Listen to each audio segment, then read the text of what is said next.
connais absolument rien, Poirot. Mais je vous assure, inspecteur Japp, qu'il s'agit d'une viande de qualité. Et je n'en doute pas. Voilà, monsieur. Et j'aurais préféré du collier de mouton. Et du collier de mouton? Ah, non, non, non, non, non, non, inspecteur Japp, le collier de mouton est un morceau qui se mange sans doute à Isleworth, mais on en trouve rarement dans notre région. Non, non, non, non, non. Puis-je vous suggérer un morceau de filet mignon, cuit à point, avec une sauce béarnaise? Bon, filet mignon. Très bien, monsieur. Madame Japp sera-t-elle absente encore longtemps? Et encore une semaine. Mais j'aurais dû être en vacances moi aussi, Poirot. Mais dans ce cas, comment se fait-il que vous ayez annulé votre départ en congé?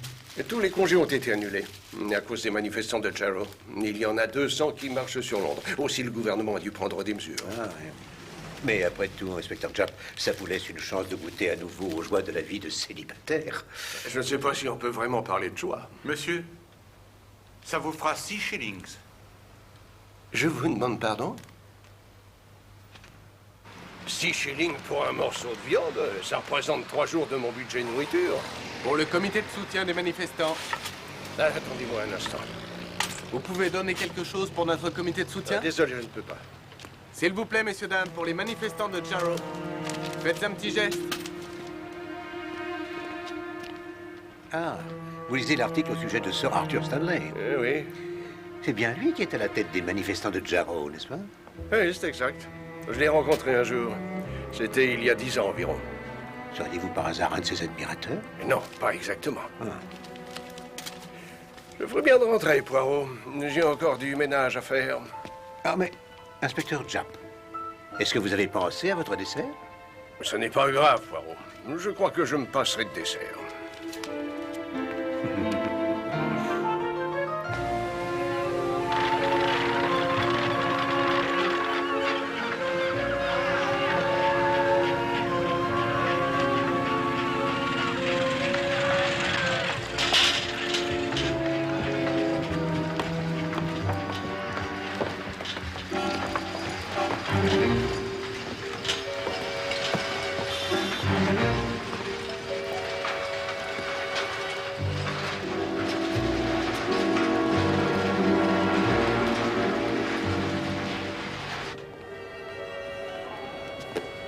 Américaine?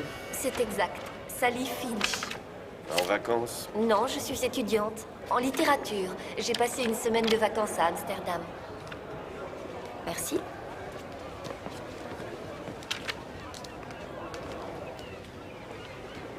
C'est bien moi, Leonard Bateson.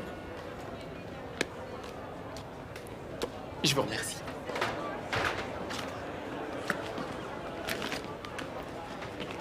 J'aurais dû vous prévenir, Sally. Ils n'aiment pas les jeunes gens qui sont étudiants ou étrangers. Vous voyagez avec mademoiselle? Oui, Alors veuillez me présenter votre sac.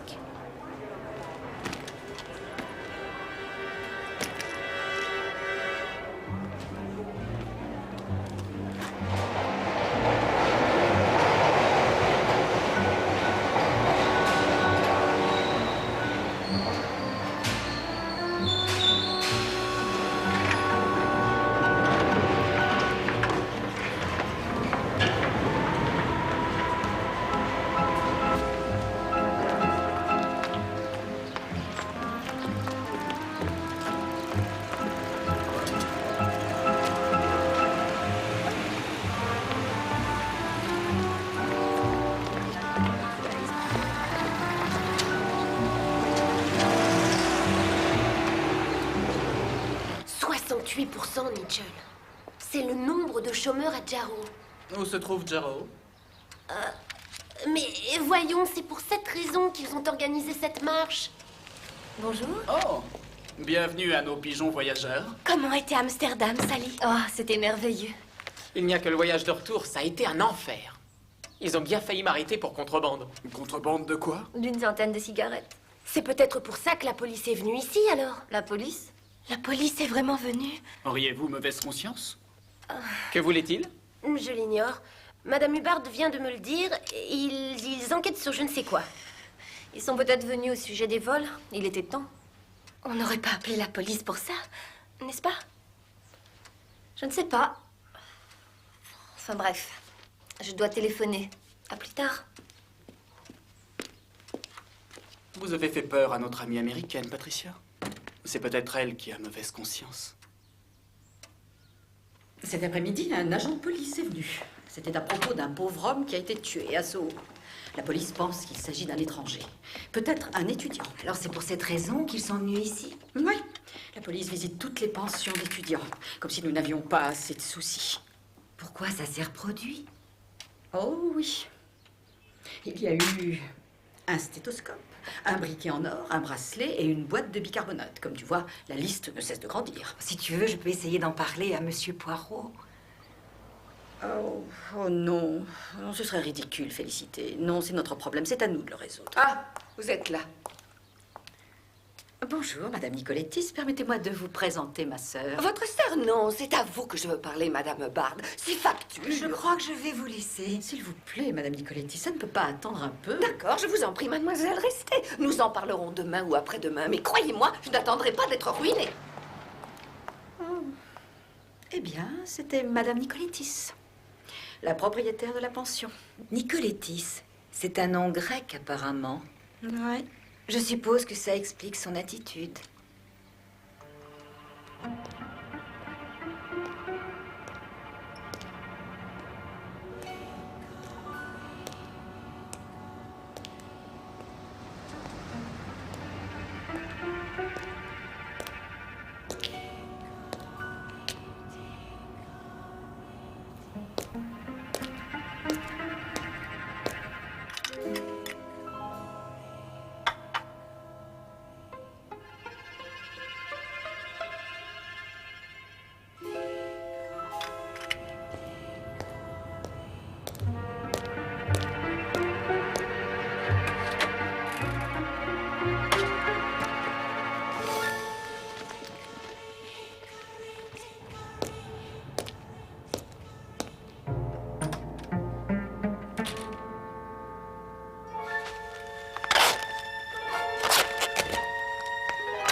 Vite! Donnez-les-moi! Maintenant, je me sauve.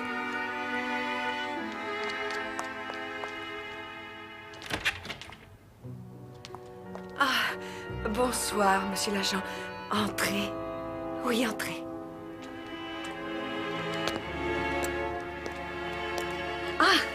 Bonsoir, monsieur l'agent. Entrez, je vous en prie. Les jeunes gens vous attendent, si vous voulez bien me suivre.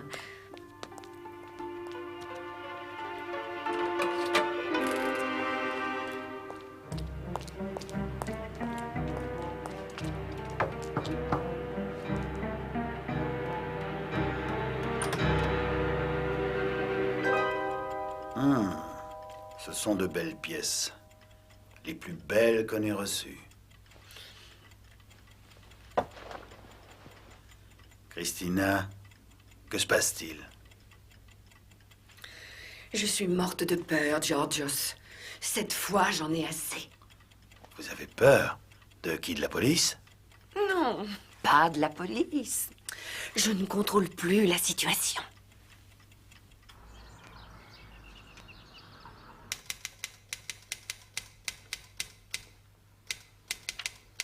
Non, non, non, non, non. Non, c'est impossible. Miss Damon.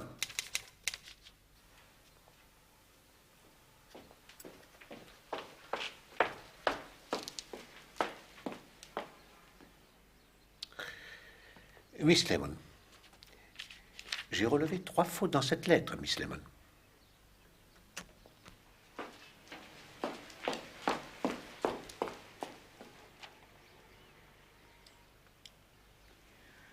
Oh, monsieur Poirot. Vous n'avez jamais fait une faute jusqu'à présent et aujourd'hui j'en relève 3 sur une seule page.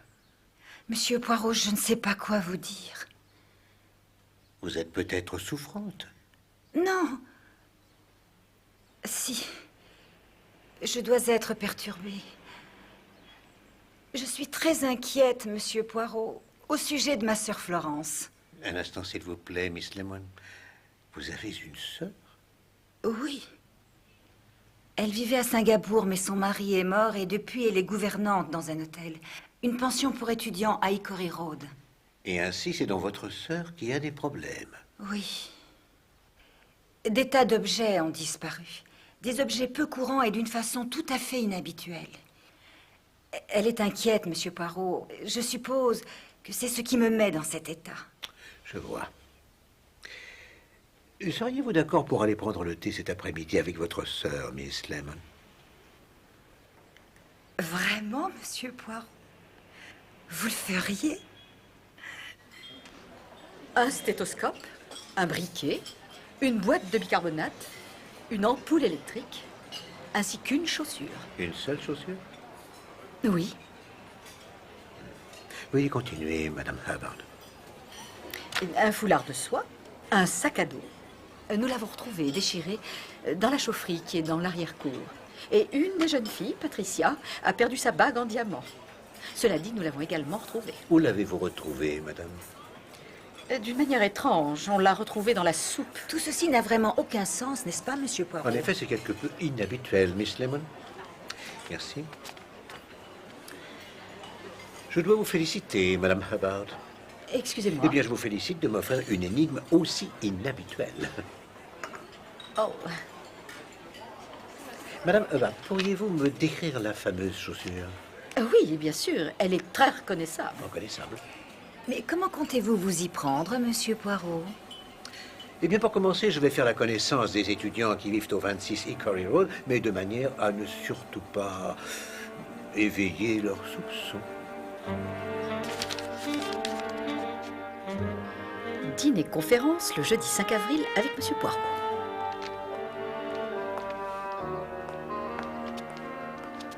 Madame Hubbard, qui est ce monsieur Hercule Poirot? Monsieur Hercule Poirot, Madame Nicolettis. C'est le fameux détective privé. Un détective privé, ici, dans mon hôtel? Ça intéressera énormément nos étudiants. Vous n'y voyez pas d'objection, n'est-ce pas? Non, je ne vois aucune objection à la venue de monsieur Poirot. Vous viendrez également, Patricia? Oui.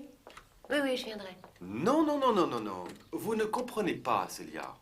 Écoutez, moi aussi je pourrais tuer quelqu'un si je le voulais, mais seulement si je n'avais pas de mobile. Comment pourrais-je comprendre une chose que vous ne m'avez pas expliquée, Colin? Mais je vous ai déjà tout expliqué.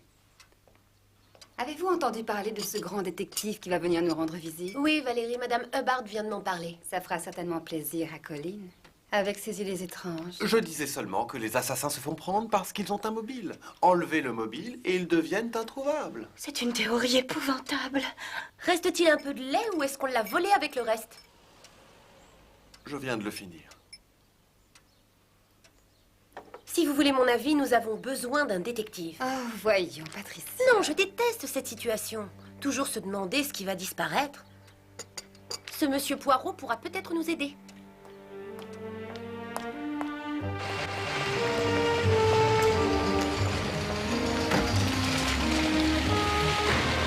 Transport londonien, objet trouvé.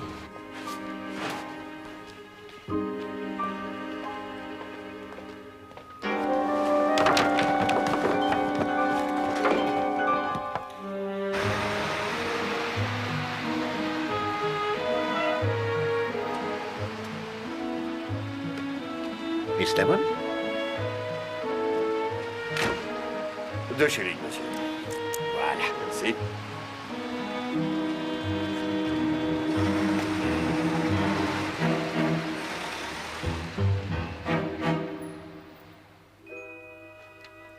Je m'appelle Célia Austin, monsieur Poirot. Je suis des cours de chimie à temps partiel. Colin McNabb, psychologie. Je suis Patricia Lane et j'étudie la politique. Je suis Sally Finch.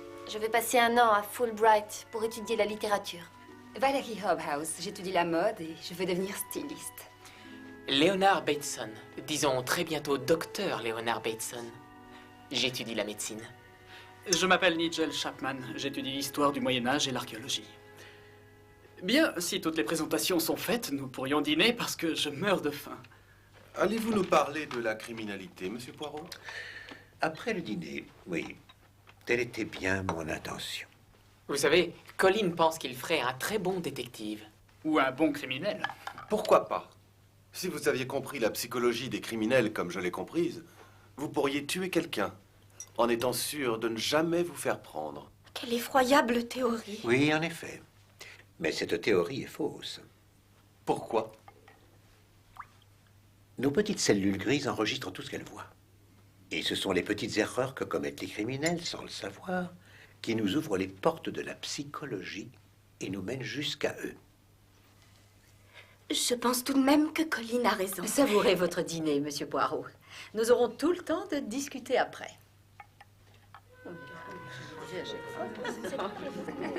C'est du Redzina, Monsieur Pierrot. Je le fais venir de ma ville natale. Oui, je vous dis un petit peu, merci. Oui, merci. Nous pensons tous que la prévention vaut mieux que la répression. Aussi, nous préférons prévoir les meurtres bien avant qu'ils ne soient commis. Merci.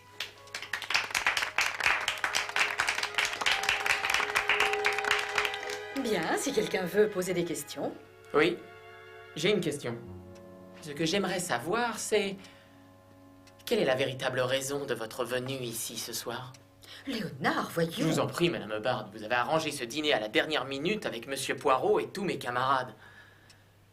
Vous êtes ici pour mener une enquête, n'est-ce pas, Monsieur Poirot? Il n'y a pourtant pas eu de crime ici. Non.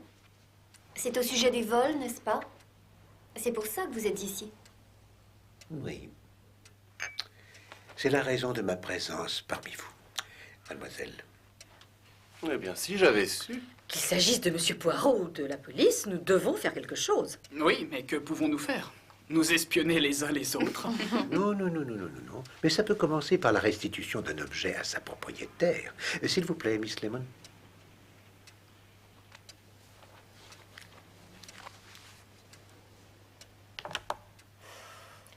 C'est ma chaussure? Celle que j'avais perdue? Mais comment l'avez-vous retrouvée? Avez-vous retrouvé mon briquet? Et mon stéthoscope? Où l'avez-vous trouvé, Monsieur Poirot? Ah, mademoiselle Patricia, dites-moi, n'est-ce pas vous qui avez perdu une bague avec un diamant?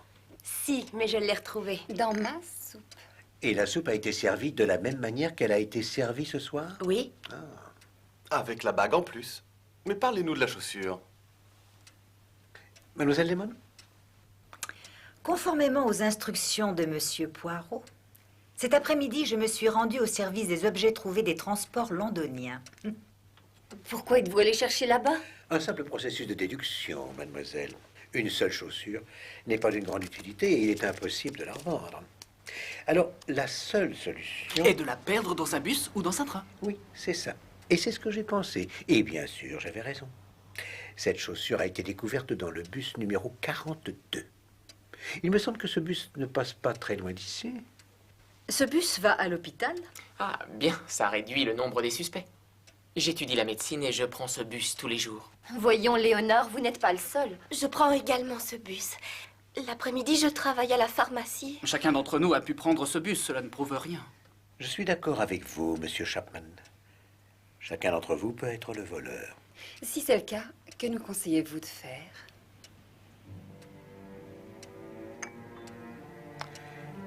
Il y a quelque chose à Hickory Road qui ne me plaît pas et qui me cause quelques craintes. Le sac à dos qui a été découvert en lambeaux, ce n'est pas du tout normal. Si vous voulez mon avis, je vous le donne.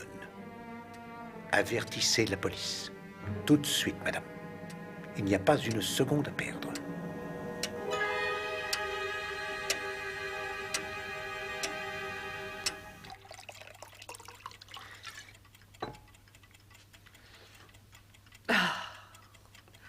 Plus jamais de diamants. Je ne veux plus en entendre parler. Cet homme, Poirot, Il est très dangereux. il n'a rien à voir avec nous. On peut continuer tranquillement. Non, Georgios, ce sont mes affaires, vous entendez? C'est moi qui en dicte les règles. Alors dites-moi qui travaille pour vous. De quoi vous avez peur? Non, il vaut beaucoup mieux que vous ne sachiez rien. C'est mieux pour vous.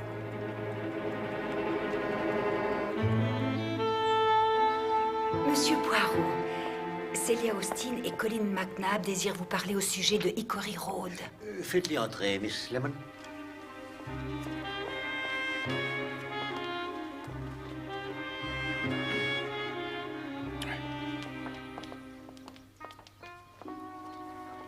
Monsieur Poirot, il fallait que je vous parle. Après ce que vous avez dit hier soir... Mademoiselle Celia, Monsieur McNabb, asseyez-vous, je vous prie.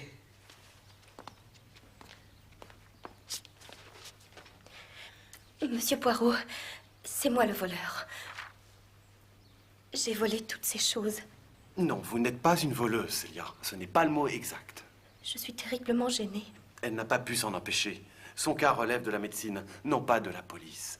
Ah, vous voulez dire que mademoiselle souffre de ce qu'on appelle la kleptomanie?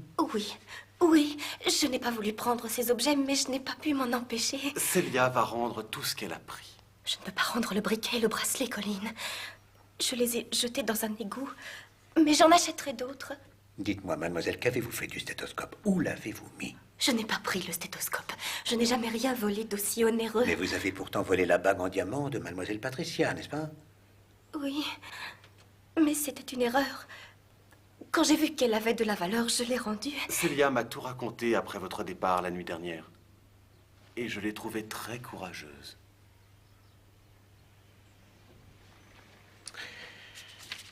Mademoiselle, dites-moi, parmi tous ces objets, lesquels n'avez-vous pas volés?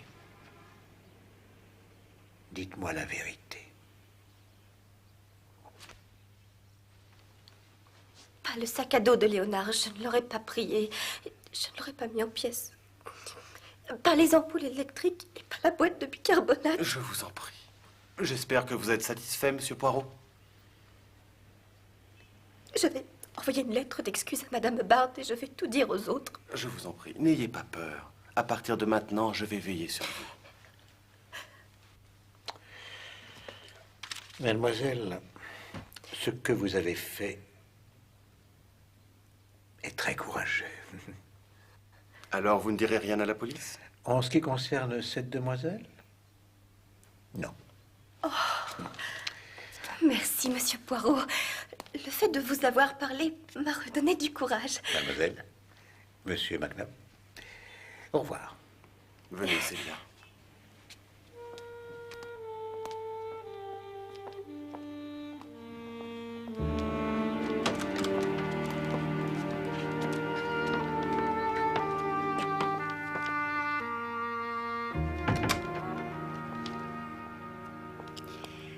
Vous savez, Monsieur Poirot, je crois que nous venons d'assister à la naissance d'une histoire d'amour. Eh bien, Miss Lemon, de nos jours, ce sont les vies dissolues et les complexes qui rapprochent souvent les jeunes gens. Eh bien, Florence sera ravie d'apprendre que tout est réglé. Tout est réglé, Miss Lemon? Non. Je crains que ce ne soit que le commencement.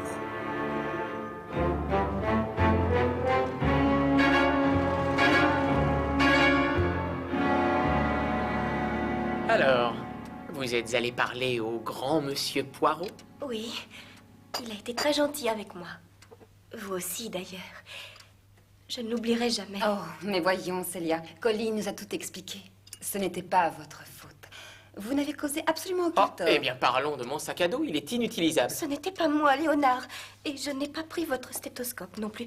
Je vous ai dit que... Alors, qui a pu faire ça?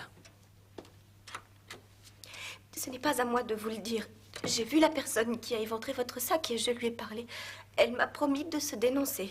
Tenez, votre café, Celia. Merci. De rien. Quelqu'un veut du café? Non, merci, Colin. J'ai encore du travail. Où sont tous les autres ce soir?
Bonsoir, Patricia.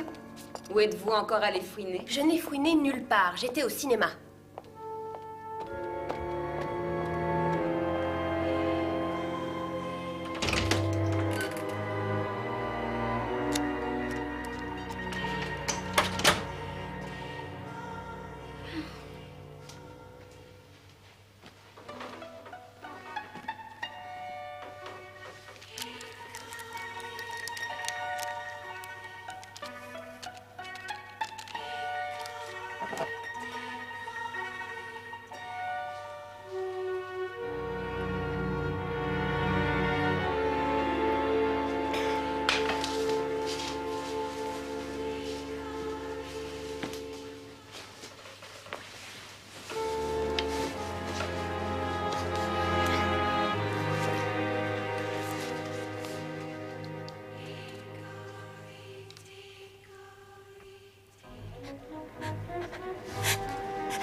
Ici le programme national de la BBC.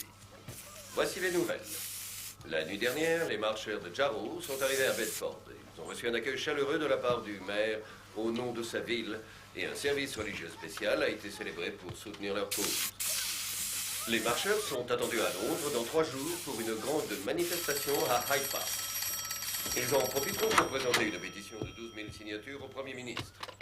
Oui, j'écoute. Présentons cette pétition. Les manifestants espèrent ainsi faire respecter... Bon, j'arrive tout de suite. D'après leur porte-parole, ils sont prêts à tout pour obtenir satisfaction auprès du gouvernement.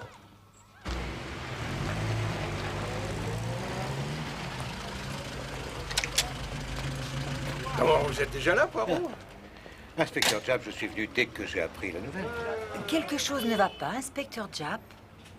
Quoi? Si, tout va très bien, je vous remercie. Allons-y. Je vous en prie, Miss Lemon. Qui a appelé la police sans mon autorisation? Oh, la police, ici, dans mon hôtel respectable. Mais c'est un scandale. Ah, je vous en prie, Madame Nicolettis. Désolé, mais c'est l'affaire de la police, Madame Nicolettis. Porotte! Vous, tout ceci est votre faute. Vous venez dans mon hôtel et vous effrayez ces jeunes gens avec toutes vos accusations. Et maintenant, est-ce que vous voyez le résultat? Je vous en prie, Madame Nicolettis, vous feriez mieux de monter. Laissez-moi tranquille. Calmez-vous, Je veux venez rester avec moi très cher. Je suis désolée. Pourquoi ce détective est-il venu dans mon hôtel? Je vous en Tout prie, est sa montez. faute.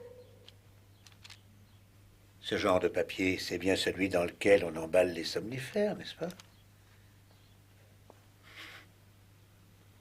Qu'en pensez-vous? Morphine? Exactement. Mais ainsi, Celia Austin était une kleptomane. Elle vous l'a avoué et elle est morte. Oui. Aurait-elle pu se suicider? Les somnifères ont été échangés contre le poison. Elle n'a laissé aucune lettre.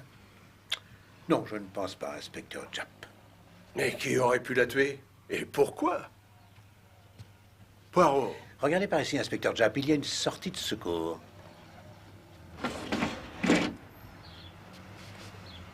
Elle correspond également avec la chambre voisine.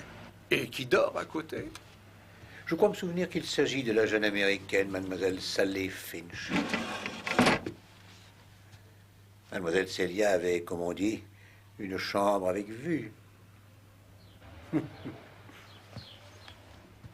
J'ai du mal à croire que mademoiselle Celia Austin ait été kleptomane. Et pourquoi dites-vous ça? Si vous voulez mon avis, tous ces vols d'objets ont été commis dans un but bien précis, inspecteur Japp. Et dans quel but? Imaginons que mademoiselle Celia ait eu des sentiments très forts pour un homme qui soit un passionné de psychologie, mais que cet homme l'ignore. Ah, vous voulez parler... comment s'appelle-t-il déjà? Colin McNabb. Oui. Eh bien, voyons ce qu'il a à nous dire.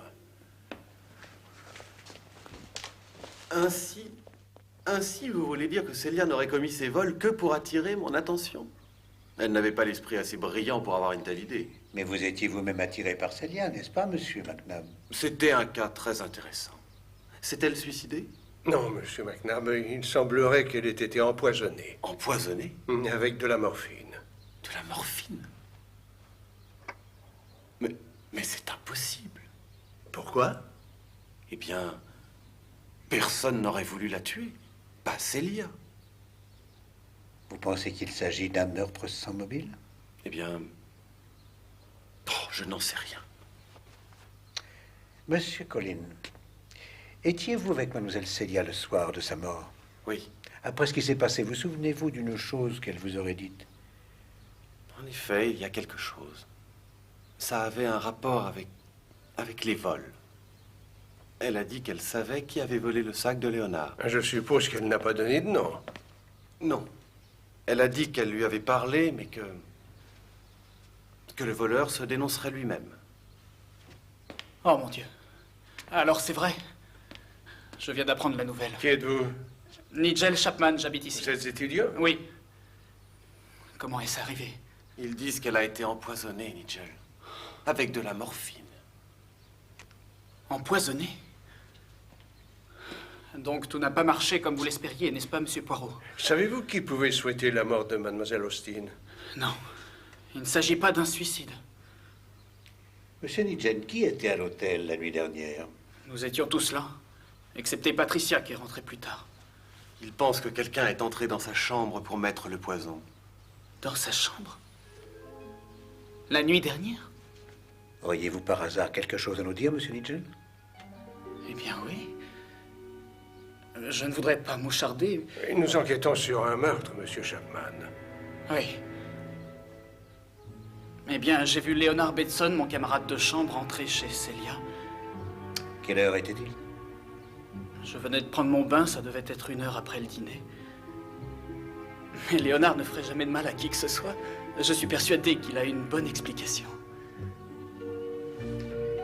Je me trompe peut-être, Poirot, mais il me semble que le mot morphine les a perturbés tous les deux. Inspecteur Jack, d'où pensez-vous que puisse venir la morphine? C'est à vous de me le dire. Miss Lemon? Cette jeune fille, Célia Austin, ne nous a-t-elle pas dit qu'elle travaillait à la pharmacie de l'hôpital? Exactement.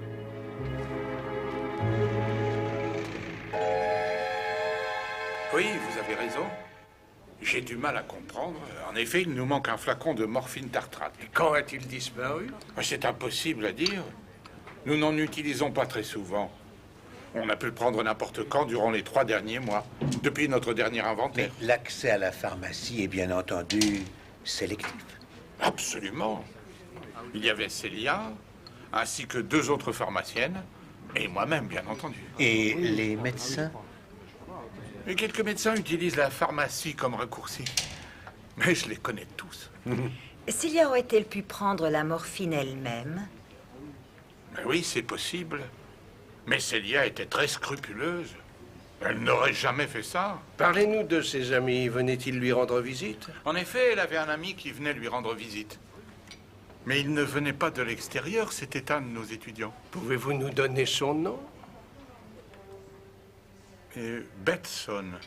Oui, Léonard Betson.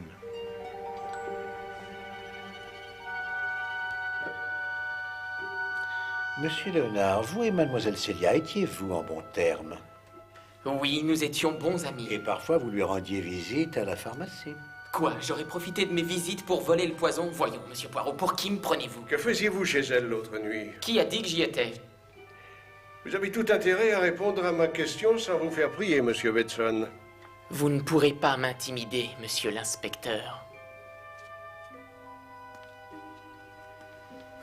Oui, en effet, je suis allé dans sa chambre pour chercher mon stéthoscope. Mais Célia n'avait pas pris votre stéthoscope? C'est ce qu'elle nous a dit.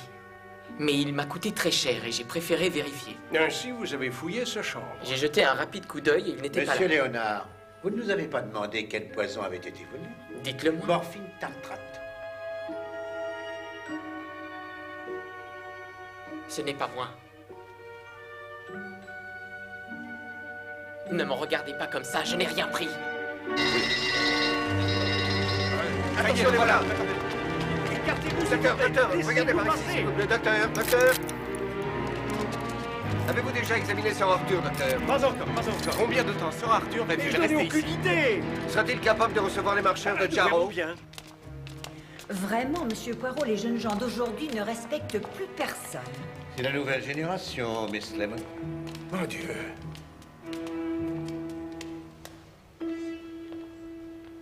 mais cette jeune fille est mademoiselle Patricia. Non, pas elle. L'homme à qui elle parle. Je le connais.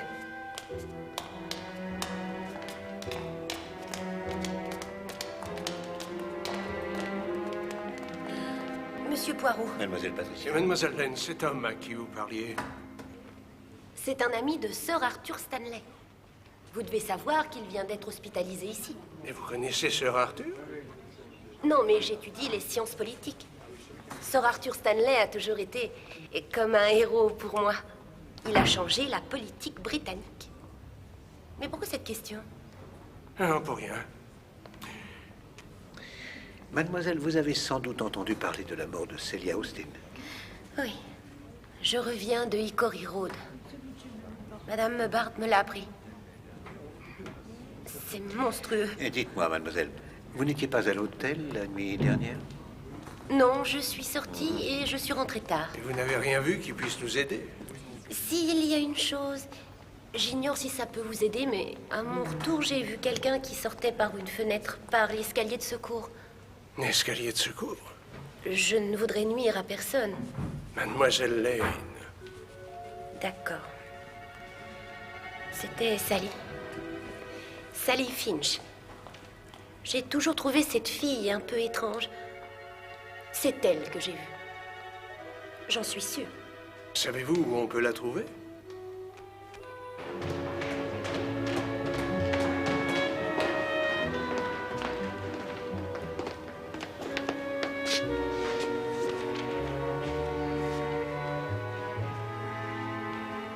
Quelqu'un vous a vu, mademoiselle Finch? Eh bien, j'ignore qui vous a dit cela, mais ça n'a aucun sens. Je n'ai pas bougé de ma chambre. Mais votre chambre donne sur l'escalier de secours. Et alors, je ne suis allée nulle part. Mademoiselle... Mademoiselle Sally, avez-vous de bons rapports avec les autres étudiants? Avec quelques-uns. Je suis partie en vacances avec Leonard Bateson. Nous étions à Amsterdam. C'était donc avant qu'on ne lui ait volé son sac à dos. On le lui a volé le jour de notre retour. Le jour où la police est venue. La police? Oui, il y a eu un meurtre à Soho et il fouillait les hôtels. Si le suspect était jeune et étranger, c'était une enquête de routine. Tout de même, je trouve étrange que le sac à dos ait été volé le jour de cette visite. Les ampoules électriques ont été volées le même jour.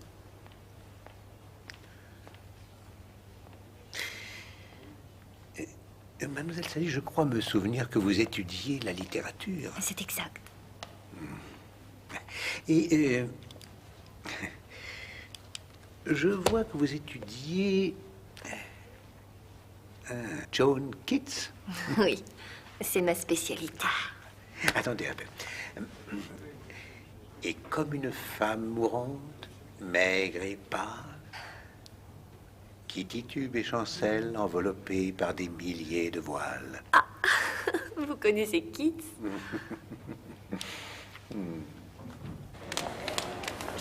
Cette mademoiselle Sally est très intéressante.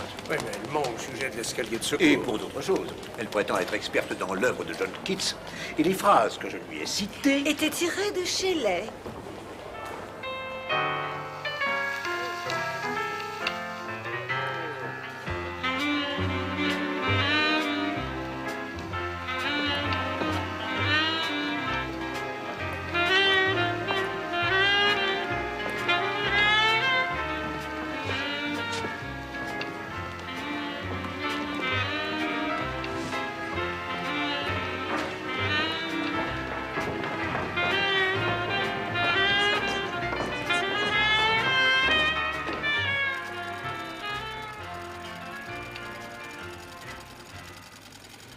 Cette pauvre Celia, elle n'était pas très brillante, mais je l'aimais bien.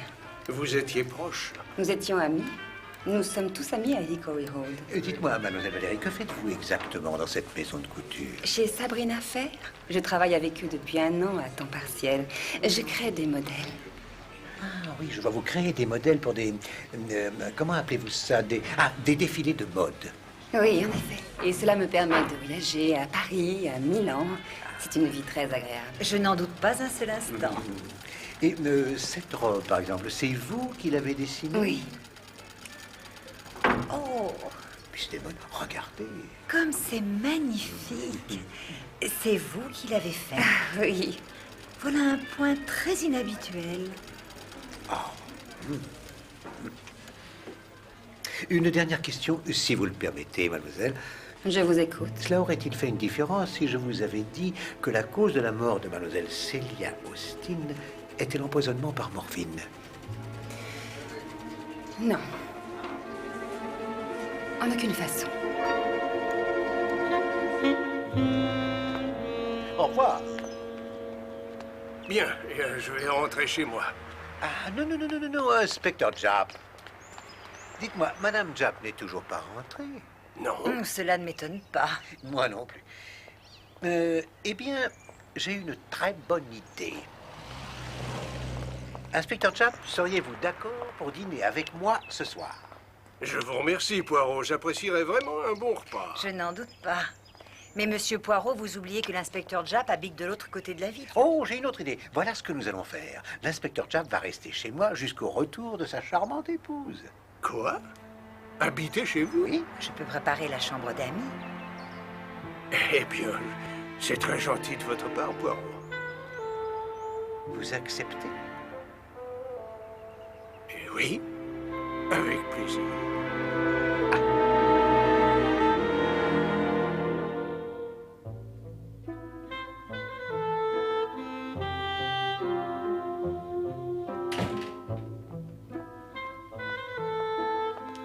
Alors, vous êtes bien installé, inspecteur Japp? Eh oui, merci, Poirot. Je l'ai installé dans la chambre du fond.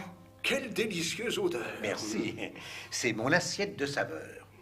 C'était une spécialité de ma mère lorsque j'étais encore étudiant. S'il vous plaît, Miss Lemon. C'est très gentil de votre part, monsieur Poirot. Inspecteur Japp. C'est quoi cette chose dans la salle de bain, Poirot? Plaît-il?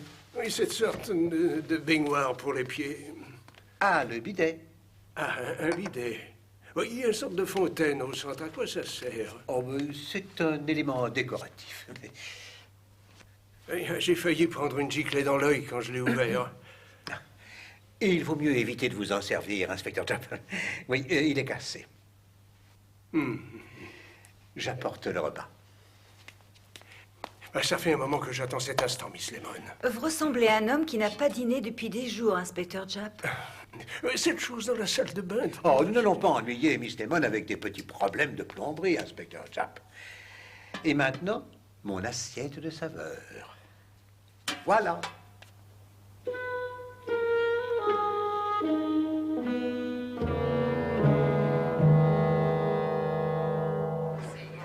Vous ne leur avez rien dit. Bien sûr que non. Moi non plus. Vous le savez, puisque vous étiez là.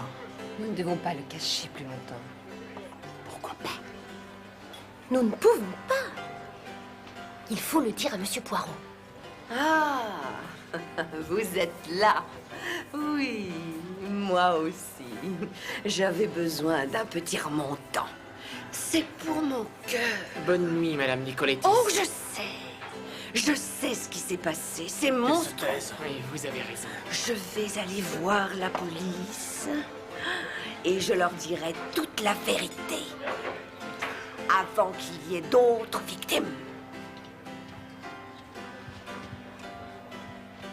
Qu'est-ce qu'elle raconte? Elle est saoule, comme d'habitude. Colline. D'accord. J'ai pris la morphine. Mais vous savez tous ce que j'en ai fait. Alors vous n'avez pas à vous inquiéter, n'est-ce pas? Je n'ai pas l'intention de le leur dire. Si vous ne le faites pas, un de nous peut le faire. Je suis désolé, Colline, mais Nigel a raison. Nous devons le dire à Poirot. Mais pourquoi le lui dire? Eh bien, au cas où ça se reproduirait.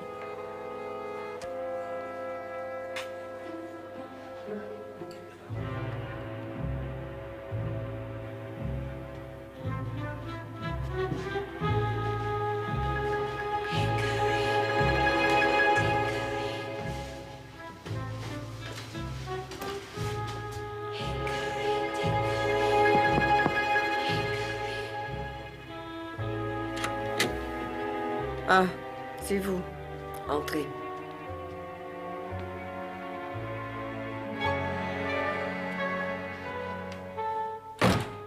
À cause de vous, tout va très mal à présent. Pourquoi avez-vous fait une chose pareille? Ça ne faisait pas partie de nos plans. Mais pourquoi avez-vous fait ça? Cette fille, Célia, c'est la dernière. Je vais aller tout raconter à la...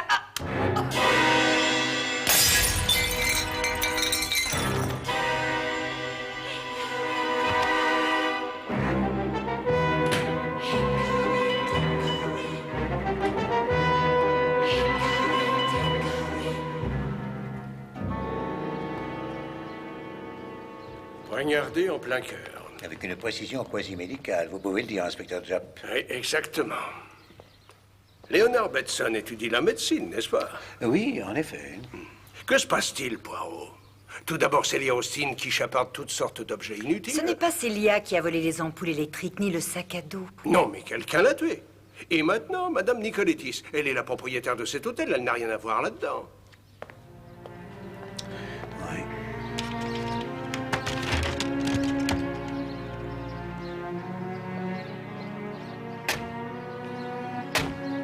Il y a quelque chose à Hickory Road, quelque chose derrière ces deux morts que nous ne voyons pas. C'est le milieu de la nuit. L'hôtel est fermé de l'intérieur. Madame Nicolettis ouvre sa porte à la personne qui frappe chez elle. Alors vous pensez qu'il s'agit d'un des étudiants? Oui, ça semble évident. Oui. Mais lequel d'entre eux?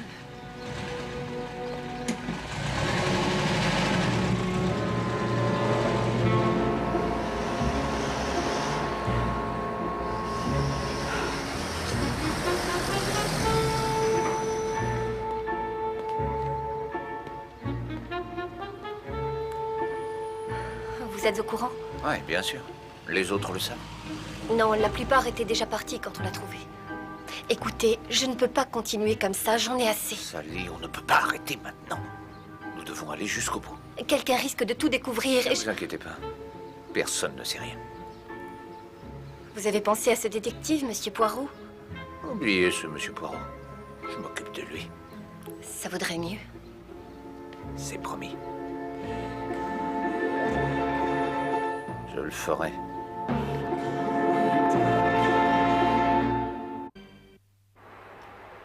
Je n'aurais jamais cru qu'on en arriverait là. D'abord Célia et... Oh, on dirait que le monde est devenu fou, Monsieur Poirot.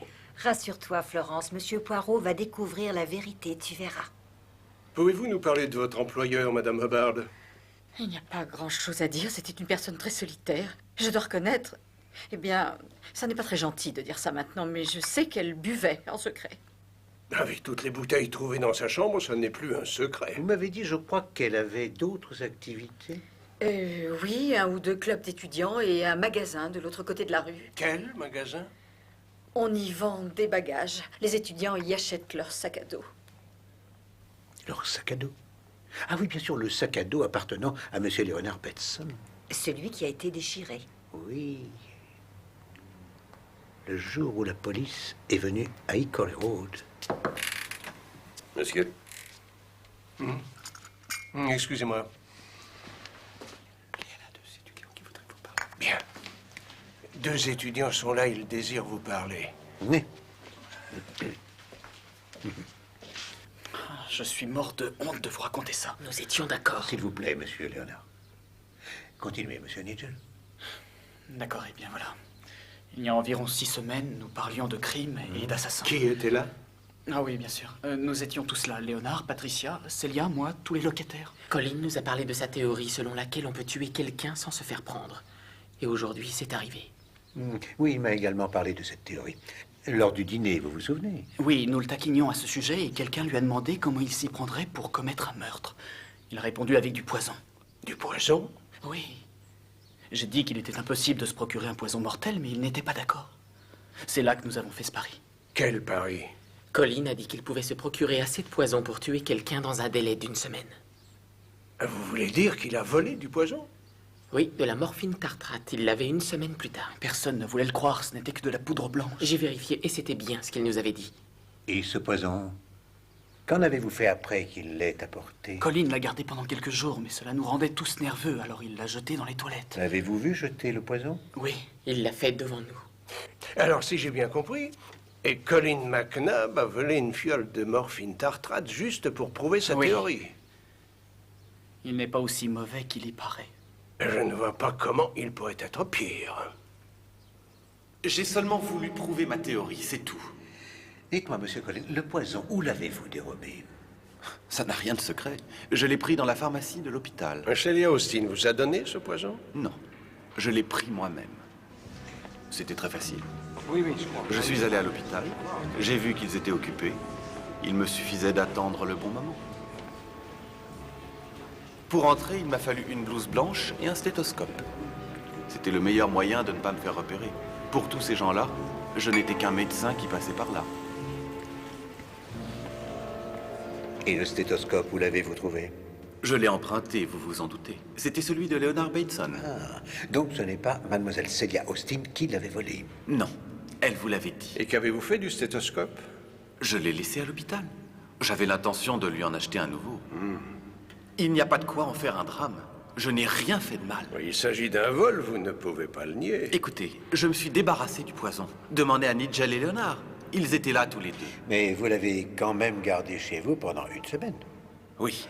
Et tout le monde dans l'hôtel savait que vous aviez ce poison? Oui, mais... Attendez une minute. Vous pensez qu'on aurait pu prendre ce poison et le remplacer par autre chose? Oui, par du bicarbonate qui avait disparu. Ça fait partie des objets étranges qui ont été volés. Et je l'aurais remplacé par le bicarbonate? Qui avait accès à votre chambre, monsieur McNabb? Tout le monde. Je ne la ferme jamais à clé. Je voulais seulement prouver ma théorie, inspecteur. Je n'ai fait de mal à personne. Vous retournez à Hickory Road maintenant, inspecteur Jones? Je vais fouiller cet hôtel de la cave au grenier. J'aurais dû le faire depuis le début. Et qu'est-ce que vous espérez trouver au juste? Les restes du poison. Il n'en fallait qu'une petite quantité pour tuer Celia Austin, et je présume que le tueur a gardé le reste.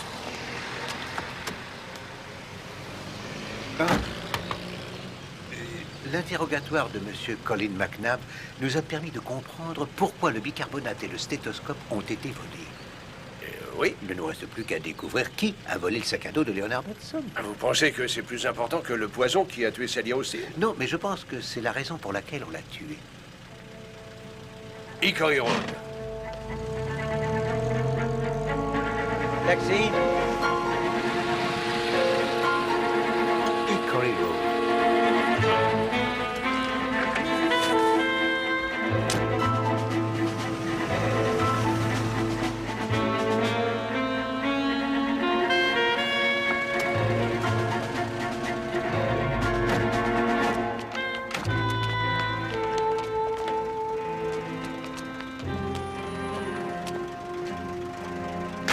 Vous voulez bien m'attendre, s'il vous plaît? Oui, monsieur.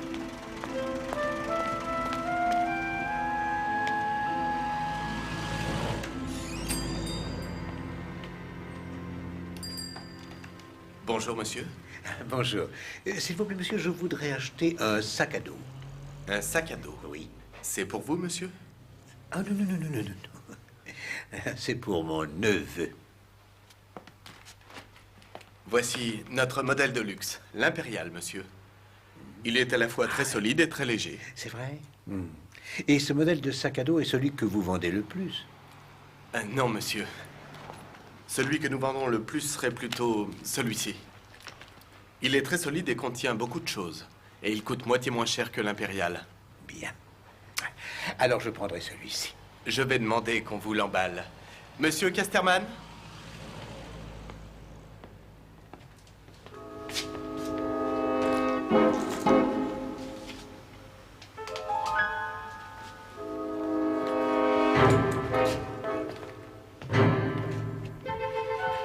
Vous n'avez pas le droit de faire ça. Si vous m'aviez parlé du vol du poison, mademoiselle Hobaou, je n'aurais pas eu à agir ainsi.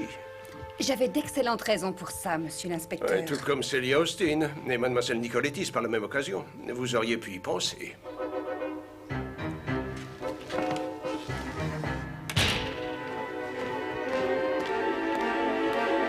Valérie, que se passe-t-il? C'est la police. Ils fouillent absolument tout l'hôtel. Mais ils n'ont pas le droit. Ils ont retourné toute ma chambre et à présent, c'est la vôtre.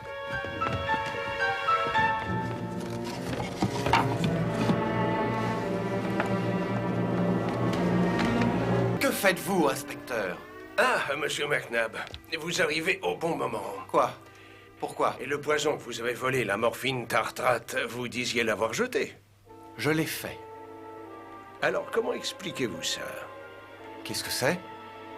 Vous savez très bien ce que c'est, monsieur McNabb. Non. Whitehaven Mansion, s'il vous plaît.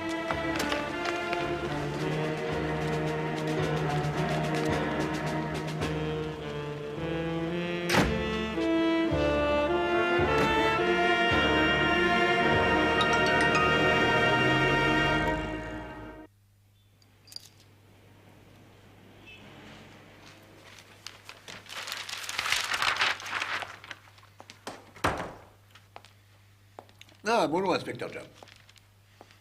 Avez-vous bien dormi? Non, très mal. Mais après l'arrestation de McNabb, vous auriez dû dormir comme un bébé. Et en fait, Poirot, c'est à cause du chauffage central.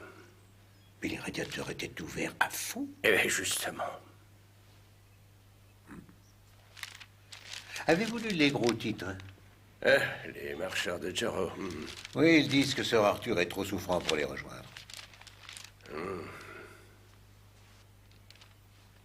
Vous m'avez dit que vous aviez rencontré Sir Arthur Stanley. Oui. C'était dans le cadre de votre travail? Oui. Sir Arthur Stanley est peut-être un héros populaire, le défenseur des travailleurs. Mais il y a 10 ans, il a assassiné sa femme. Fait-il? Oui. Et sa femme est morte de la même manière que Celia Austin.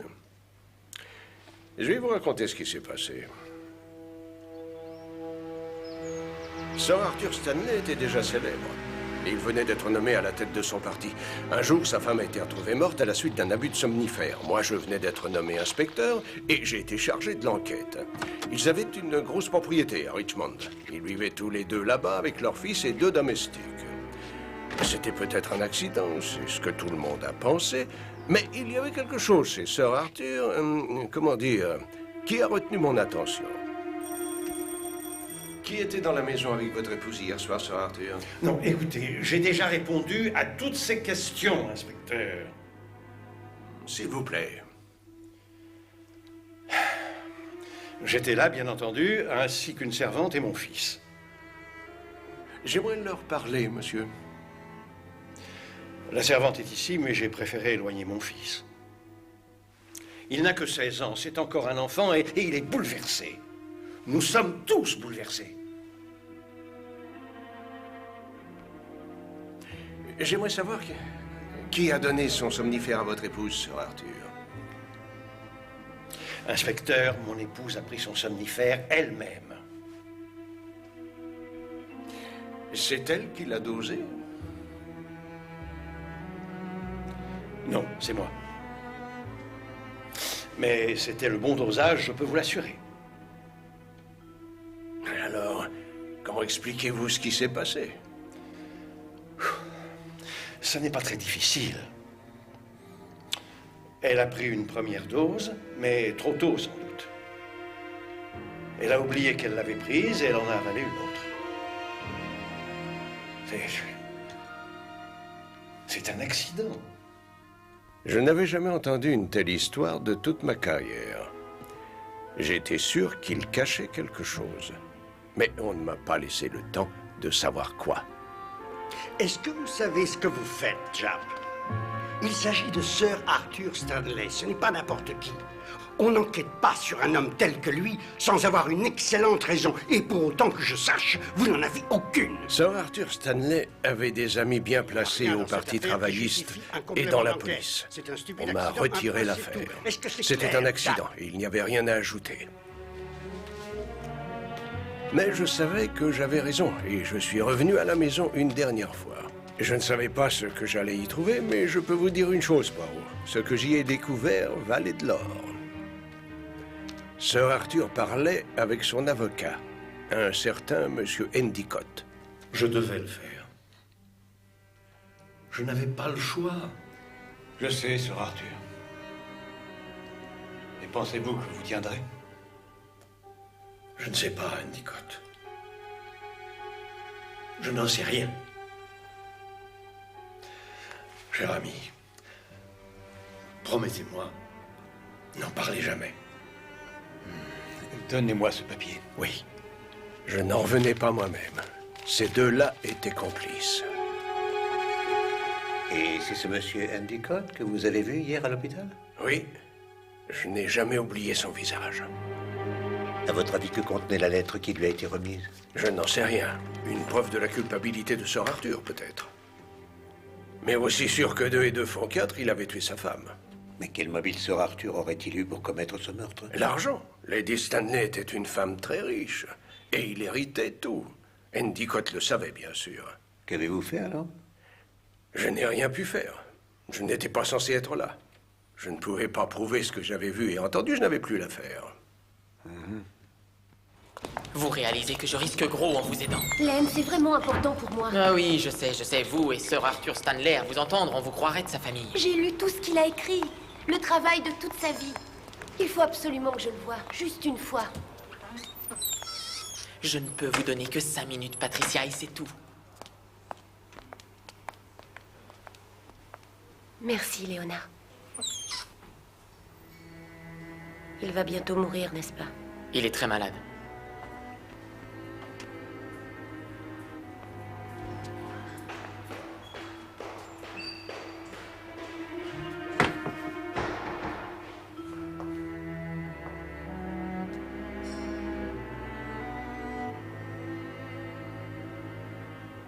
Qui êtes-vous? S'il vous plaît, monsieur. N'ayez pas peur. Je suis une de vos plus grandes admiratrices, Sir Arthur. Je voulais prendre de vos nouvelles.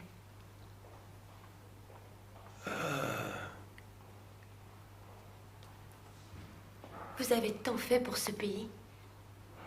Avec les travaillistes. Vous vous êtes dressé contre Mussolini. Vous soutenez les marcheurs de Jarrow. Baldwin refuse de les recevoir. Il refuse. Il a peur. Mais ils n'ont pas besoin de lui. C'est de vous dont ils ont besoin. Vous êtes leur voix. Non. Plus maintenant. Vous allez vite guérir. Et c'est ça l'essentiel. Ça l'était. Oui. La grande époque.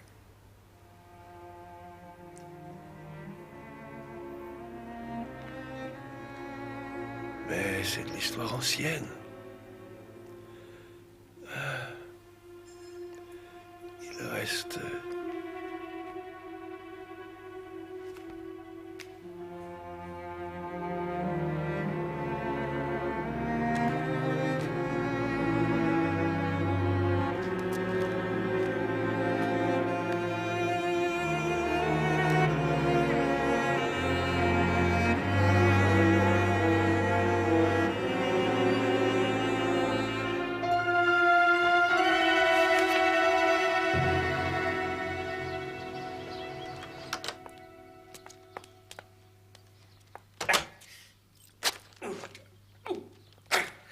Monsieur Poirot?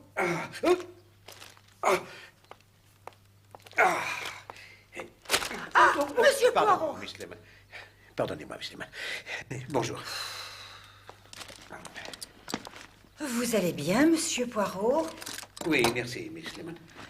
Je suis en train de m'apercevoir que découper un sac à dos réclame pas mal de force. Ça y est. Qu'est-ce que c'est?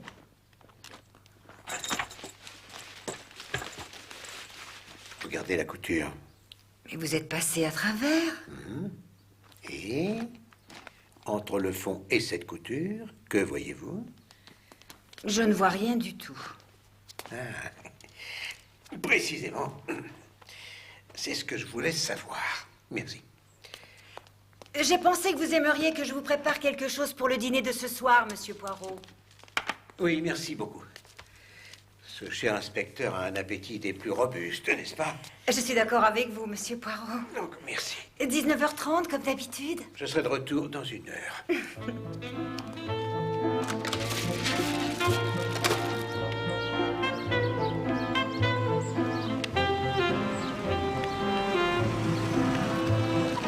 Monsieur Poirot? Oui? Montez. Pardon? Allez-y. Non, mais qu'est-ce que vous faites? Mais que voulez-vous? Non, monsieur, je vous somme de me donner une explication.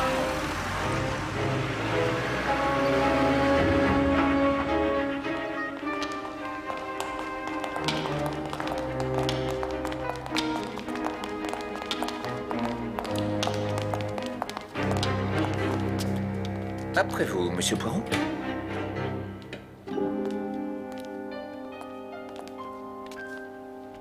Bonjour, monsieur Poirot. Asseyez-vous.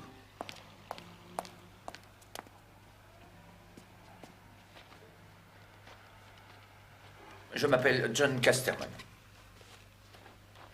Désolé de vous avoir un peu bousculé. Je n'ai pas pour habitude d'être traité de cette manière. Vous étiez sur le point de réduire à néant 6 mois de travail sur le terrain.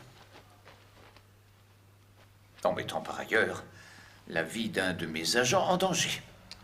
Mademoiselle Sally. Exact. Il n'y avait aucun risque, monsieur. Je savais très bien que Mademoiselle Sally n'était pas ce qu'elle prétendait être. Comment? Vous auriez dû étudier un peu mieux Keats. Keats? Dites-moi, monsieur Casterman, votre travail consiste à enquêter sur des trafics, n'est-ce pas? Oui, de diamants. Entre Amsterdam et Paris. Nous savons qui fait les achats, mais nous ne savons pas qui les transporte. Et c'est là notre grande priorité. Et c'est pour cette raison que vous travaillez dans la boutique de sac à dos de Hickory Road. Exact. Pour repérer les étudiants qui partent en voyage. Nous pensons que ce sont eux qui transportent les diamants. Le problème, c'est que nous ignorons qui ils sont. Je serais tenté de dire qu'ils transportent ces diamants sans le savoir. Je ne comprends pas très bien.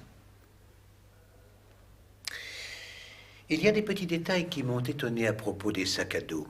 L'un étant qu'ils ne sont pas chers. Ensuite, j'ai moi-même procédé au découpage d'un de ces sacs à dos. Et savez-vous ce que j'ai découvert? Quoi? Dans le fond des sacs, il y a une cachette.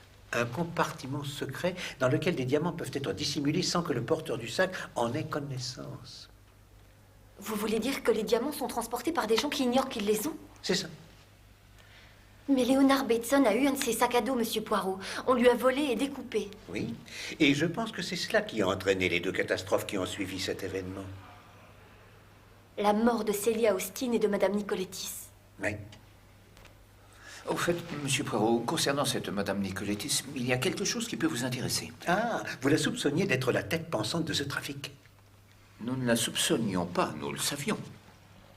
C'est son cousin, Georgios Nicolettis, qui achète la marchandise. Ah, c'est parfait. Madame Nicolettis est propriétaire de la boutique de sac à dos et grâce au club et à la pension pour étudiants, elle avait de nombreux clients potentiels. Mais pourquoi l'a-t-on tuée? Mais parce qu'elle connaissait l'identité de l'assassin de mademoiselle Celia Austin. Et son plan ne prévoyait pas de meurtre. Elle aurait donc paniqué et menacé de dénoncer le tueur. Qui cela peut être?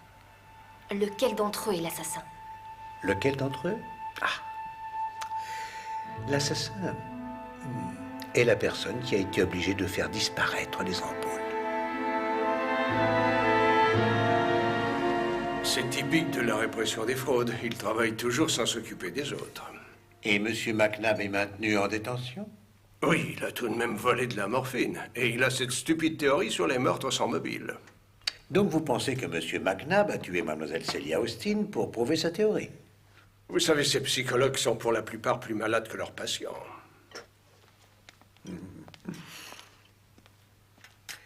À votre santé, inspecteur Japp.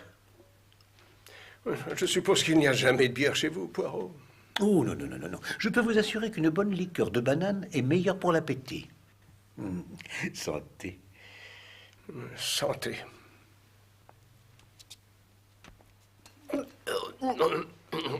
Avez-vous faim, inspecteur Japp? Ça, vous pouvez le dire, Miss Lemon. J'ai passé la journée à rêver d'un bon dîner. Alors je crois que vous allez être très heureux. Qu'est-ce que c'est? Et des filets de sole pochés dans du lait accompagnés de légumes vapeur. Ah. Je ne connais rien de meilleur que cela pour la santé. Vous avez sûrement raison. La seule lemon, celle qui étonne.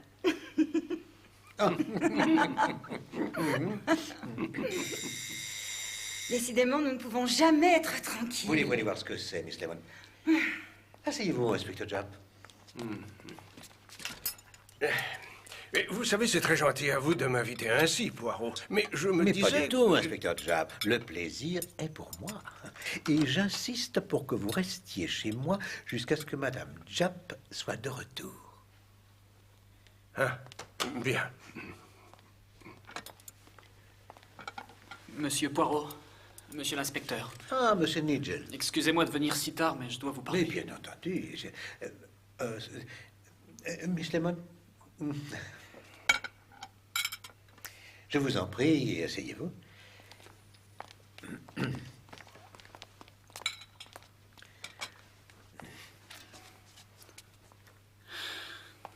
Monsieur Poirot, vous avez arrêté un innocent. Ah, ce n'est pas moi qui ai arrêté monsieur Colin McNabb. Et pourquoi dites-vous cela, monsieur Chapman? Ce n'est pas moi. Je viens de parler à Pat. Patricia Lane. Elle sait qui a remis le poison dans la chambre de Colin. Ce serait un coup monté, alors? Oui, et elle sait par qui. Et qui est-ce? Elle n'a pas voulu me le dire. Elle dit que je ne le croirai jamais. Pourquoi n'est-elle pas venue ici elle-même? Elle a peur. Elle a très peur. Elle ne voulait pas que je vienne, mais Miss Lemon? Oh, qu'est-ce que c'est encore?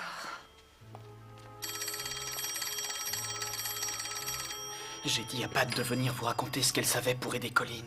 Mais elle a refusé de venir, je suis donc venu à sa place. C'est Patricia Lane, pour vous. Elle a dû changer d'avis. Allô, Patricia? Pourquoi faites-vous ça, Nigel? Je vous ai dit que je venais ici, Pat. Si vous savez quelque chose, il est important que vous leur disiez. Votre vie est peut-être en danger. Monsieur l'inspecteur est là, parlez-lui, Patricia. D'accord. Monsieur l'inspecteur.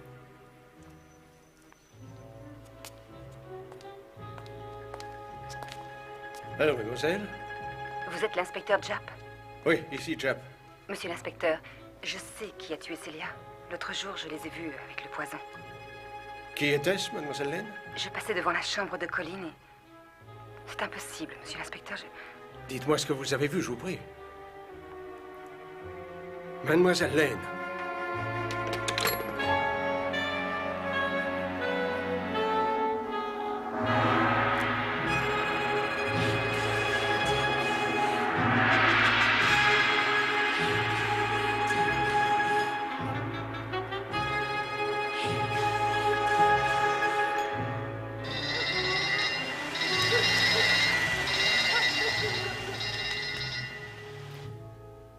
Pourquoi n'est-elle pas venue avec moi? Je lui ai dit que c'était dangereux de rester ici, étant donné ce qu'elle savait. C'est ma faute. J'aurais dû l'obliger à venir. Inutile de vous culpabiliser ainsi, monsieur Chapman.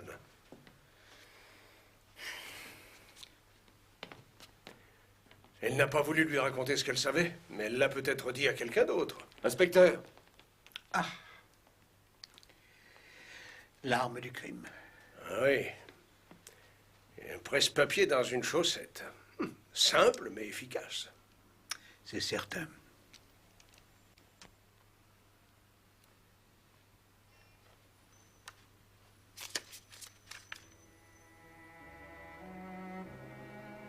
Regardez, inspecteur Japp. Mais faites attention, il y a un peu de sang. C'est Sir Arthur Stanley. Avec son épouse et son fils. Oui, mais qu'est-ce que ça fait là? Tiens, il y a autre chose. Quelque chose de coincé sous l'ongle. Un cheveu. Un cheveu roux. Leonard Bateson. Oui, je suis resté ici. Non, je n'ai rien entendu. Et qui d'autre était ici, monsieur Bateson? Je n'en sais rien. Madame Bard était au premier. Je crois que Valérie devait se trouver ici aussi. Dites-moi, monsieur Léonard, quand avez-vous vu mademoiselle Patricia pour la dernière fois? Nous nous sommes vus ce matin. Elle est venue à l'hôpital. Savez-vous pourquoi? Oui, elle voulait voir Sir Arthur Stanley. Stanley? Elle vous a demandé votre aide? Oui. Je l'ai laissé lui parler environ 5 minutes. Elle l'avait toujours admiré et... Elle voulait seulement le voir. Inspecteur, c'est sans doute de Sir Arthur Stanley qu'elle détenait cette photographie. Une petite minute, Poirot. Essayez-vous de me dire que tout cela a un rapport avec Stanley? Mais c'est vous qui avez dit que c'était pareil. La mort de Lady Stanley et le meurtre de Mademoiselle Celia Austin ont des similitudes, non? Oui, je sais bien. Est-il sur votre liste de suspects? Sir Arthur Stanley? C'est impossible. Ah oui, bien sûr. Vous n'êtes pas encore au courant. Sir Arthur Stanley est mort. Il est mort en début d'après-midi.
Et voilà à quoi ça sert alors.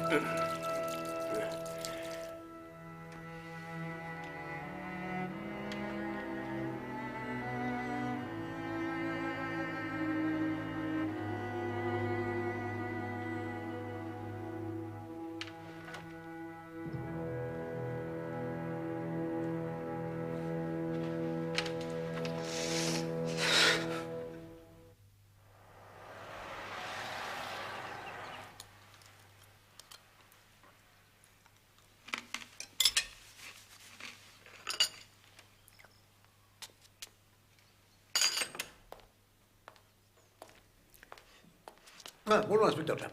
Avez-vous bien dormi? Oui, avez-vous passé une bonne nuit? Oh non, pas du tout. J'ai eu un mal fou à m'endormir. J'y suis arrivé qu'après m'être rafraîchi avec votre bidule. Ah, le bidet? Je peux me joindre à vous? Je meurs de faim. Oui, bien sûr. Vous êtes affamé de connaître la vérité, inspecteur Japp. Mais soyez rassuré, les petites cellules grises de Poirot ne dorment jamais non plus. Et cette affaire est enfin résolue. Ah oui? Oui. Vous devez libérer au plus vite M. Colin McNabb. Il est le seul à ne pas avoir pu tuer Patricia Lane car il était en prison. Mais il y a également Nigel Chapman. Il était avec nous. Oh. Vous me pardonnerez, inspecteur Japp? Changez votre cravate parce que je vois là une tache de graisse. Ah, désolé, mais je n'en ai pas d'autre. Je peux vous prêter une cravate de Monsieur Poirot? Ah, monsieur... Non, ça va aller. Bon. Auriez-vous du bacon et des œufs chez vous, Poirot? Non. Non, à cette heure de la matinée, non. Et il n'est plus temps pour faire les œufs au bacon. Il est l'heure, inspecteur, de conclure cette affaire.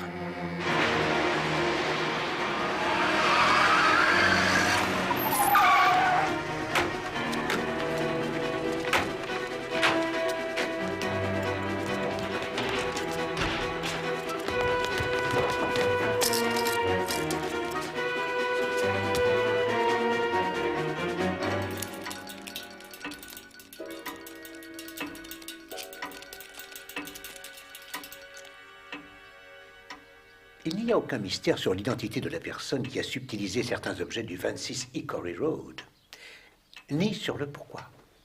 Mademoiselle Celia Austin me l'avait elle-même avoué en présence de M. McNabb. Elle prétendait être atteinte de kleptomanie. Mais c'était en vérité pour attirer l'attention de M. McNabb qu'elle s'était lancée dans cet exercice. Je continue à dire que c'est ridicule. C'est vrai. Celia n'aurait jamais pu avoir cette idée toute seule. Non, bien sûr que non. Je suis persuadé que l'idée lui en a été suggérée. Suggérée? Par qui? Par la même personne qui s'est occupée de la réapparition de la bague en diamant qui appartenait à Mademoiselle Patricia Lane. Mais on l'a retrouvée dans la soupe de Valérie. N'importe qui a pu la mettre là. Ah non. J'en ai pour preuve ce que j'ai observé lorsque j'ai dîné ici. Madame Hubbard a préparé et apporté la soupe pour le service. Et j'ai constaté alors que pour que la bague se retrouve dans l'assiette de Mademoiselle Valérie, seules 2 personnes auraient pu l'y mettre. Madame Hubbard et Mademoiselle Valérie elle-même. Et si ça avait été moi? Alors vous auriez reçu la bague des mains de Mademoiselle Célia. Vous avez raison. Quoi? Oh, Colin. Célia vous courait après comme une dératée. Vous ne la regardiez même pas. Ce qui fait que je lui ai dit, MacNab ne s'intéresse qu'à ceux qui agissent de façon étrange. Faites-vous remarquer du psychiatre? Cela a très bien marché.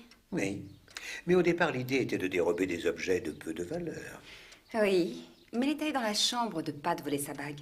J'ai tout de suite vu qu'elle était de grande valeur et que la police risquait d'être appelée. Oui. Alors Mademoiselle Célia vous a remis la bague pour la rendre à Mademoiselle Patricia Lane. C'est tout à fait exact. Et c'est moi qui ai eu l'idée de la mettre dans mon assiette. Tout cela est très bien, Monsieur Poirot, mais cela ne nous dit pas qui a tué Célia, ni Madame Nicolettis, ni Patricia. Soyez patient, Monsieur Chapman, je vous en prie. Lorsqu'elle est venue me voir, Mademoiselle Célia Austin a reconnu n'avoir commis que certains vols au 26 Hickory Road. S'il vous plaît, Miss Lemon. Elle a reconnu avoir pris la chaussure, le bracelet, un foulard en soie, un briquet, un livre de cuisine et la bague. Nous pouvons également éliminer le stéthoscope qui a été subtilisé par Monsieur Collins. Pardon? Len, je peux vous expliquer. J'avais l'intention de vous le rembourser. Il s'en est servi de façon très ingénieuse pour dérober la morphine dans la pharmacie de l'hôpital. Ça nous laisse 3 objets. Oui. Les 3 derniers.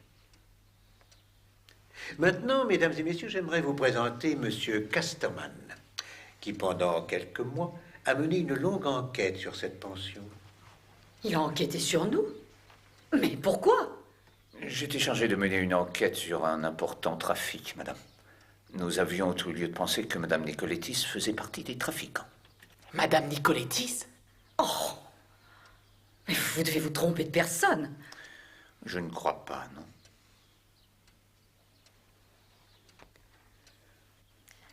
Il a raison, madame. Sally?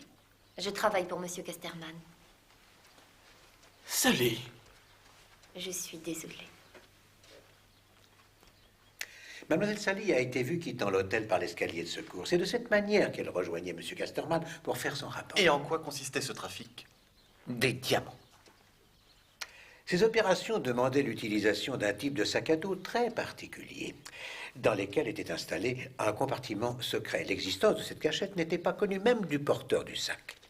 Et c'est l'un de ces sacs à dos qui est à l'origine et la cause du décès de Mademoiselle Célia Austin. Ce jour-là, une nouvelle livraison de diamants était arrivée d'Amsterdam dans le sac à dos appartenant à Monsieur Leonard Benson. Peut-être même que le policier chargé de venir à la pension a utilisé le meurtre de Soho comme prétexte à sa visite. Les diamants ont été récupérés et le sac à dos abandonné. Mais notre trafiquant avait aussi une autre préoccupation, celle de ne pas se faire voir. La solution était très simple. Il dévissait certaines ampoules dans les communs de l'hôtel.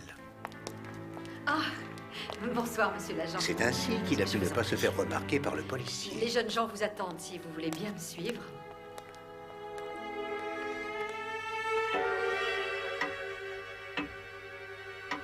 Mais malgré ces précautions, notre criminel n'était pas passé inaperçu.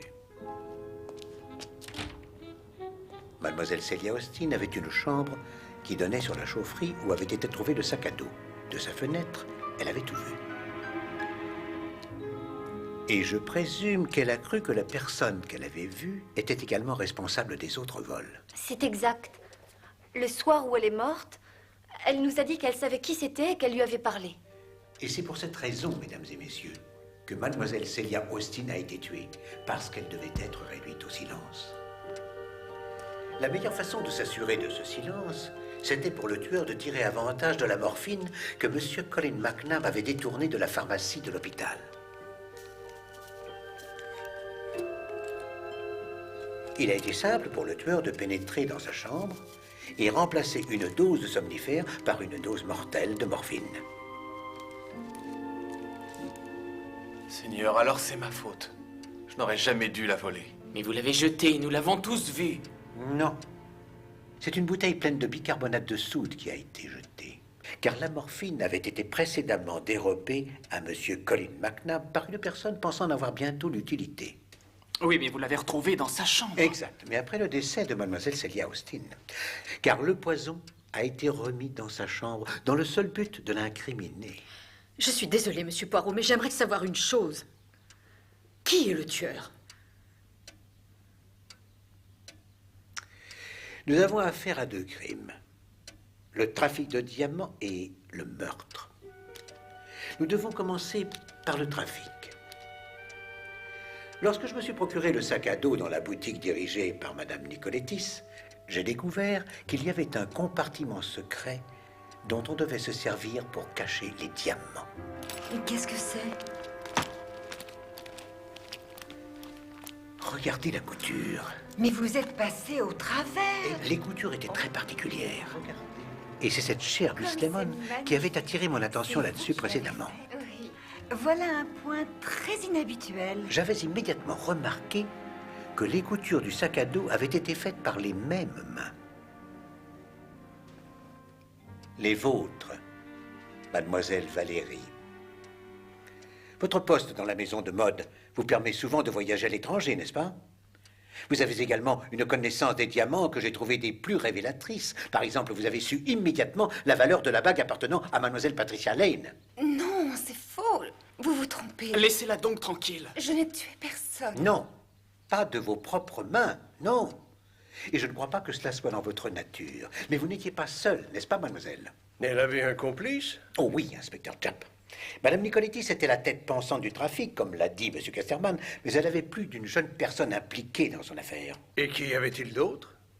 Nous avons eu un indice lors du 3e assassinat. Un indice coincé sous l'ongle de la victime. Vous souvenez-vous de ce que c'était? Un cheveu roux. Oh. Oh. Vous croyez que c'est moi? Je n'ai rien fait du tout. C'est sans importance. Car mademoiselle Patricia Lane a été attaquée par derrière. Il lui a donc été impossible physiquement, ne serait-ce que de toucher les cheveux de son assaillant. Et alors, que voulez-vous dire? Je vous l'ai déjà dit une fois, monsieur Colin. Ce sont toujours les petites erreurs que commettent les criminels sans le savoir qui nous ouvrent les portes de la psychologie et nous mènent jusqu'à eux. Ce qui se vérifie une fois encore ici. Le cheveu trouvé sous l'ongle de la victime est l'acte d'un homme trop intelligent, trop audacieux. Et cet homme a passé la majorité de sa vie à garder un secret, prêt à tout pour qu'il ne soit pas révélé. C'est ce secret qui l'a poussé à agir avec plus d'audace et donc plus de danger. Il n'a pas pu s'arrêter. Non. Allant jusqu'au meurtre. Et d'accord, mais qui est-ce, Poirot? De qui êtes-vous en train de parler? Je vous parle du jeune homme qui est sur cette photographie, inspecteur Japp. Quelle photographie? Cette photographie que j'ai trouvée sur mademoiselle Patricia Lane hier soir et qui est à l'origine de sa mort. Mademoiselle Patricia Lane était une admiratrice de Sir Arthur Stanley. Et c'est en lui rendant visite à l'hôpital qu'elle est tombée sur un album duquel elle a retiré cette photographie. Pourquoi a-t-elle pris précisément cette photographie? Parce qu'elle a vu dessus, à son grand étonnement, le fils de Sir Arthur Stanley. Et que ce jeune homme habite au 26 Hickory Road sous un nom d'emprunt. Un nom d'emprunt? Alors qui est-ce? Eh bien, après avoir nettoyé le sang qui était sur une partie de la photographie et qui dissimulait le visage de cette personne, j'ai pu enfin me rendre compte que c'était vous. Monsieur Chapman.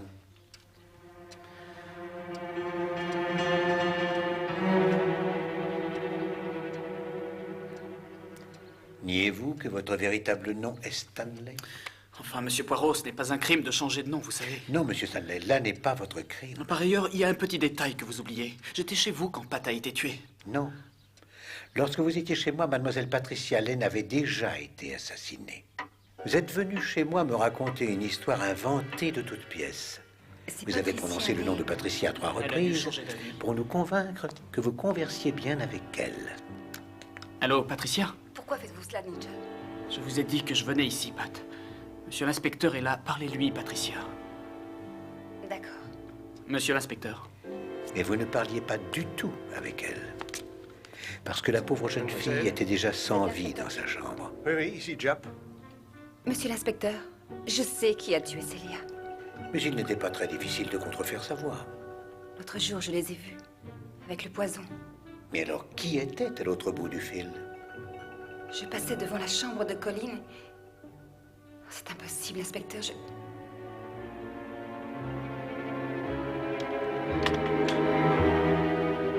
C'était votre complice, mademoiselle Valérie Hobhouse.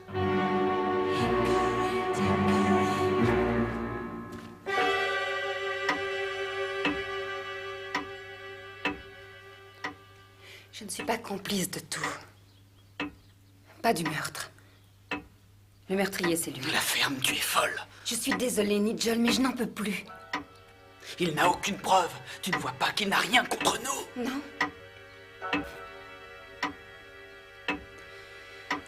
Je vais vous dire tout ce que je sais, Monsieur Poirot. Je vais faire une déposition. Ah, mon Dieu, une souris!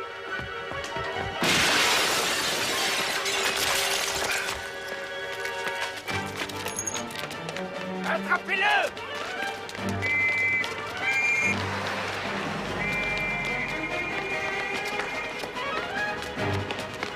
Ne laissez pas s'enfuir!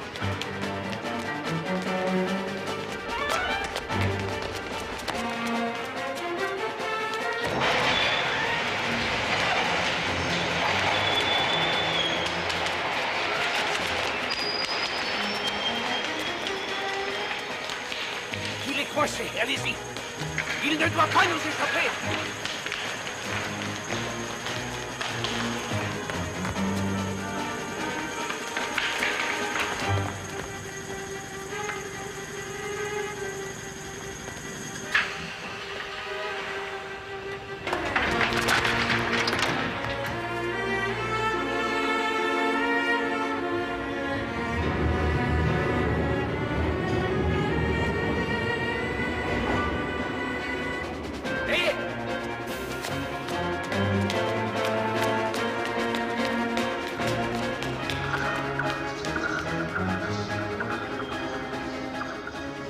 C'est bon, mon garçon. Tu ne peux plus t'échapper.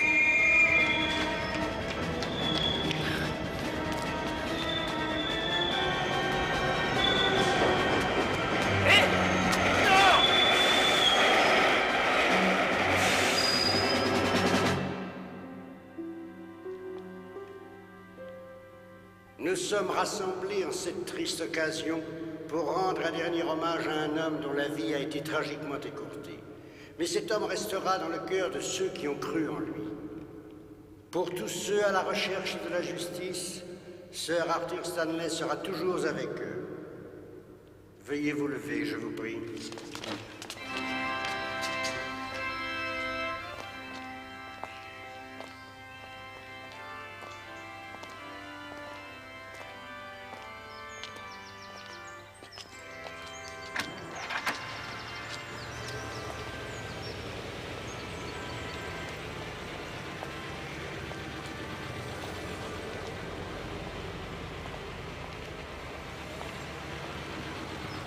Ah, monsieur Endicott. Monsieur Poirot? Avez-vous réfléchi à ce que je vous ai dit? Oui. Et je ne vois aucune objection à vous remettre ceci, monsieur l'inspecteur. C'est quoi? Ce sont des aveux, je crois. C'est exact. Les aveux de monsieur Nigel Stanley, qui a tué sa mère, Lady Stanley, en l'empoisonnant. Merci, monsieur. Il a tué sa propre mère. Ne soyez pas si choquée, madame. Mais pourquoi? Je lui avais volé de l'argent. Beaucoup d'argent. À plusieurs reprises. Elle menaçait de me dénoncer à la police si je recommençais. J'ai dû l'en empêcher. Je savais qu'elle allait me dénoncer. Et votre père savait que c'était vous? Il m'avait fait rédiger des aveux. Et au cas où mon nom apparaîtrait dans une affaire criminelle, quelle que soit cette affaire, ces aveux devaient être remis à la police. Et c'est pour cette raison que vous avez changé d'identité. Allez présenter un dernier hommage à votre père. C'est gentil de m'avoir amené ici, inspecteur. Mais je n'ai d'hommage à rendre à personne.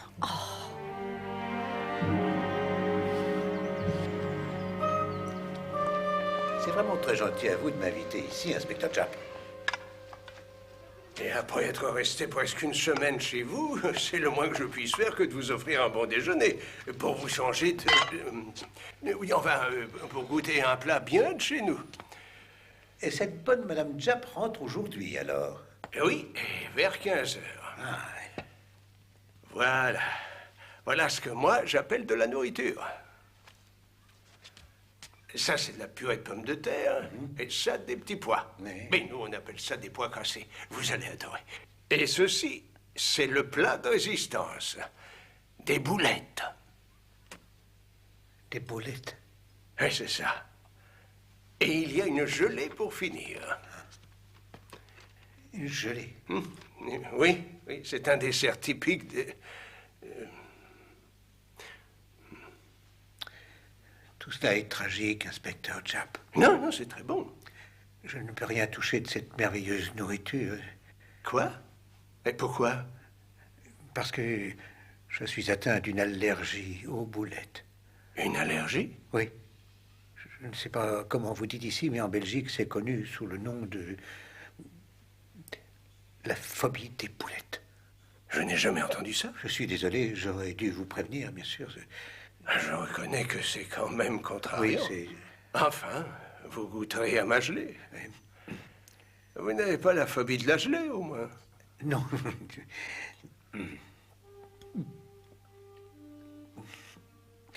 Un peu de fromage? Non, je vais voir ce que j'ai. Vous savez, un peu de camembert ou du brie, ça m'ira très bien. Merci. Rien ne vaut un bon fromage pour les souris. Oh,